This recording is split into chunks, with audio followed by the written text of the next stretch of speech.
At dahil na-miss ng mga bata ang ganitong ulam, tara, luto tayo ng chicken curry. So una, magpainit na tayo ng ating kawali na paglulutuan, sabayan ng paglalagay ng mantika at igisa ang bawang at luya. Halu-haluin lamang natin to para lumabas yung kanyang aroma at talagang mas kumapit para sa ating karne na ilalagay maya-maya. Then kapag okay na, sundan na natin ang paglalagay ng puting sibuyas. Pwede rin kayong gumamit ng pulang sibuyas kung ano yung meron dyan sa inyong kusina. Mix lang natin ng maigi, then pwede na natin ditong ilagay yung ating na-slice na manok. Sa chicken nga pala, pwede kayong gumamit ng iba't ibang parte, pwede ang pitso, hita, kung ano yung gusto ninyo.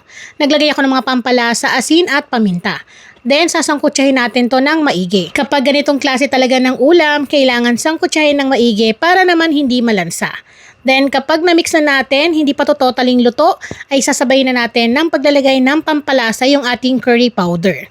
So, eto nabibili lang sa palengke, meron din sa mga supermarket. Haluin lang natin ng maigi. At kapag okay na, ay susunod na natin ilalagay yung mga gulay na kailangan natin para masabay na rin sa pagluto at paglambot. Naglagay tayo ng carrots, patatas at red bell pepper.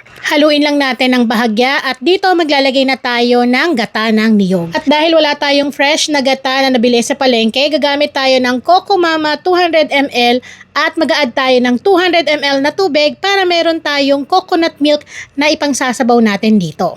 Takpan at lutuin sa katamtamang apoy, then balikan natin. Halu-haluin natin para maiwasan na manikit sa ilalim. Yung iba gusto talaga masabaw, lalo na yung mga bata dito sa bahay kasi sabaw pa lang ay inuulam na talaga nila.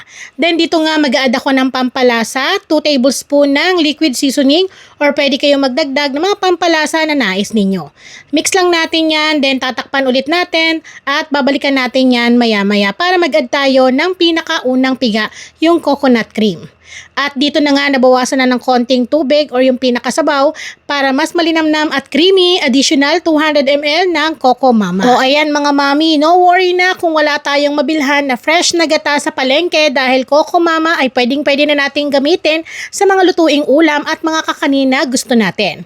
Mix lang natin yan hanggang sa lumapot at ready na natin yang iserve sa ating pamilya. So eto na nga, malambot na ang ating mga gulay, gayon din ang ating karneng manok na luto na, kaya naman pwede na tayong mag-plating. Ikaw, paborito mo ba tong ulam? I-try mo na at I'm sure na magugustuhan ng mga bata at ng pamilya mo. Kaya naman tara, kain tayo!